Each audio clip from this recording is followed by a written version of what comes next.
today's vlog, vlogger! Lilipad ang aming team sa Arasta! So, what's up guys? So, for today's ganap, kasama ang aking mga kagrupo na sina Katie, Arian, Shaira, Roxanne, Joanne, Pauline, Clara, Marian, Sarah, and me syempre. We are all going to Sitio-Ngaran 1, which is located on South Bilusar, Sipokat, Camarines Sur.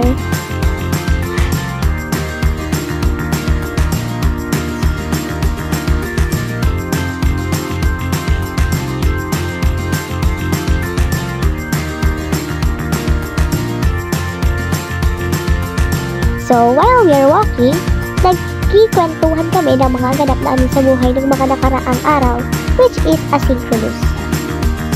At habang patuloy kaming naglalakad, hindi na namin iniinda ang pagod dahil sa mga biruan at bardagulan namin sa daan.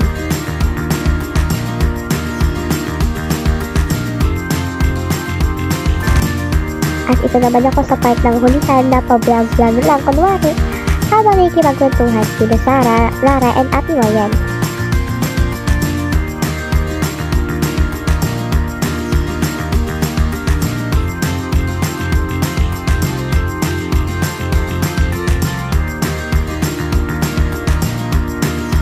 Malayo-layo na ang nalalakad namin pero dito hindi nyo mapapansin ang pagod sa mukha namin dahil kami ay nag-enjoy.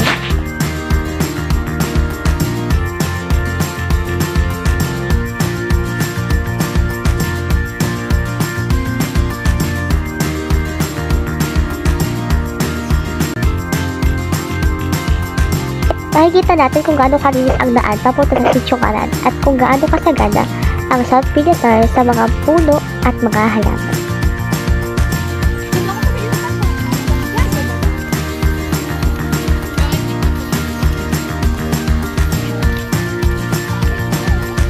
Sarah.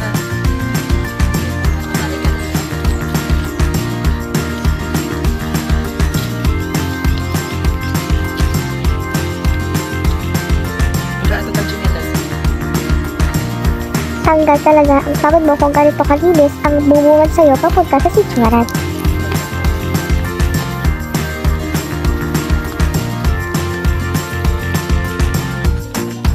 Dito ay malapit-lapit na kami sa aming destinasyon at ito ang aking mga nagagandahang teammates na dala-dala ang kanilang pagkain, syempre tubig at ang mga pamandong. Grabe. So, hi guys. Andito na kami sa... Saan?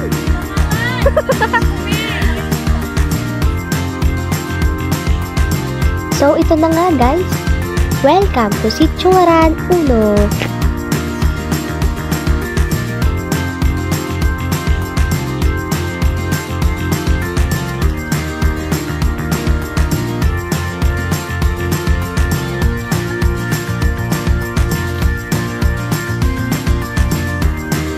Pinapakita dito kung gaano kalawak at kalaki ang kalamansian na inaalagaan ni Tatay Ano at kung gaano ito kasagana.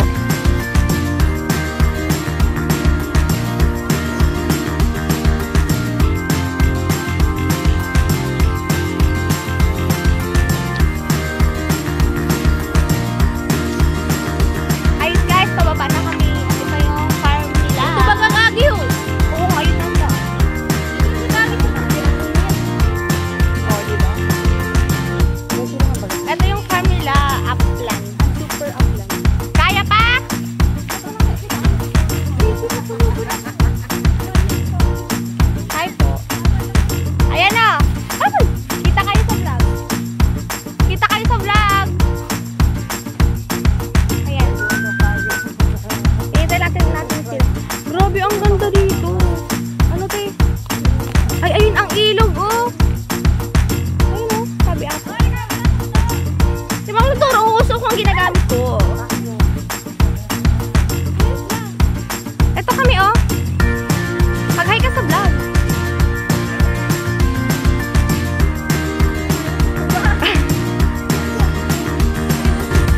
At ayun guys, makikita natin si Tatay ang ating i-interview ko. Hello, piling na rin ako. At ayun ang mga kasama natin.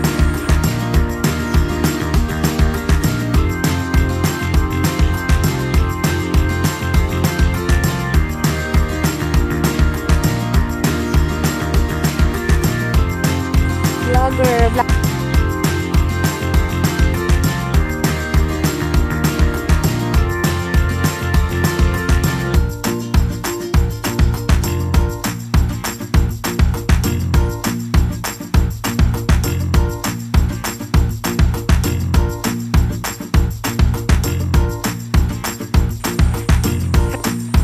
At ayan na sila.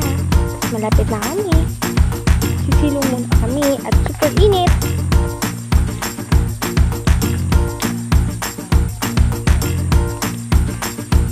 Hi!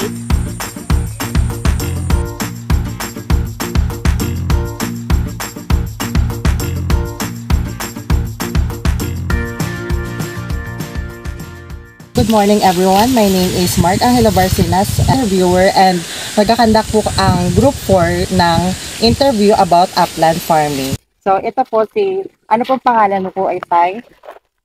Tawagin niyo na itong pangalang Kuya ano. Si Tatay ano po ay, siya po ang nag-aalaga nitong upland farming. So si Tatay ano po ay nag-aalaga po nitong upland farming. Kami po ay magkakandak po ng survey po sa kanyang ginagawa po dito. So Tatay, ano po ang uri ng pagsasaka or pag-aalaga niyo po dito sa sa bukid na ito? Kunyari po, ito po ba ay organic po ba, mga organiko po ba ang mga pataba, like ganyan po? So ang ano po ang kind of farming po na ginagawa ni Tatay ay organic farming. Ano po ang mga pataba na ginagamit niyo po dito? Nabuno lang po sa ipot ng manok. So yun po, ipot po na manok. Yun po ang ipot ng manok ay organic. Ano po ang mga techniques na ginagawa niyo po dito sa pag-farm? Pag masukal na po itong aking alaga, aking nililinis, tapos na-apply ko ng organic sa pampataba. Yun ang aking mga ginagawa. Okay, kaya ngayong mainit pati, dinidili ko siya para hindi matay. Hindi po madry ang mga halaman po, mga produkto na inaalagaan po ni Tatay. So ano naman po ang mga tools o mga ginagamit po para sa farming na ito? Kaawit na panlinis, yung karmona ba? Yung akarol, no? Akarol? Para malinis ng medyo maganda ang mga puno-puno. Maganda po iyon. So, sa pagkarami-rami pong tanim dito po, ano po ang pinaka main na product po, mga tanim po na inaalagaan mo po dito, Itay? Ito ang kalamansi ng aking kinakapatid. Ano po Doon lang ang aking inalagaan talaga itong mga tagingan niya. So, ang mga tanim po na main product po na inaalagaan ni Tatay ay ang kalamansi at mga saging po ni Tatay. So, Tatay, so kung iestimahin niyo po, ilang hectares po or ilang square meters po itong taniman po? Ano lang po ito? 1.5 lang ito. Hectares po? Oo. So, ganun. Isang 1.5 hectares. So, napakalaki po. Malaki. Ano na iyon? Napakalaking lupain na inaalagaan ni Tatay. Pagkalaki po ng taniman na iyong inaalagaan, ano po ang mga pagsubok po, Itay, na iyong na-encounter o naharap sa na ito, sa taniman? Ang pinoproblema ko itong tag-init. Baka manuyo ng iba at gawa ng sobrang init. Dinidilig ko siya once a week. Pag-didilig. So, ang problema po ngayon nowadays po na problema po ngayon ay ang tagtuyot or El Nino na nagaganap po ngayon. So, like sa naman po, kunyari po, kayo po, nagbebenta rin po kayo ng mga produkto na ito? O pag ako nag-harvest dito, nasa Diyos akin si kinakapatid. Doon, binibigyan naman ako ng aking kapartihan per kilo. Sa maganda po. Ganun din yung saging. May partihan din po kayo. Pero hindi naman magagawa kung walang upa. Opo. May pamilya po ba? Opo. Pagkatagal-tagal po na yung tinatrabaho dito, sa future po, sa susunod pang taon or sa susunod pang dekada, ano po ang mga plano po ninyo dito sa yung tinataniman? Ano po ang pwedeng pang improve dito? Ano na lang ang aming transaksyon, ito na lang paglilinis ito, pag-aasikaso para magandang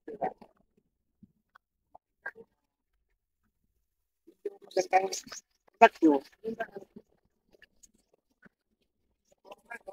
At trabaho ko, hindi masakit ng ayos sa aming alamanan. So, sa pagkatagal po ni tatay, marami na po siyang pagsubok na napagdaanan and tunay na nakaka-proud po ang isang magsasaka na grabe ang pagsakripisyo sa isang 1.5 hectares na ito. Awa na Diyos, ako lang mag-isa dito naggagawa kasi nakakaya ko naman kahit pa paano. Nakakaya ko naman itong gawin kahit ako mag-isa. Hindi naman kasi nga madali. Ang mahalaga, may magagawa sa buong araw.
Alam nyo ba na ang halamang kalamansi ay merong buto?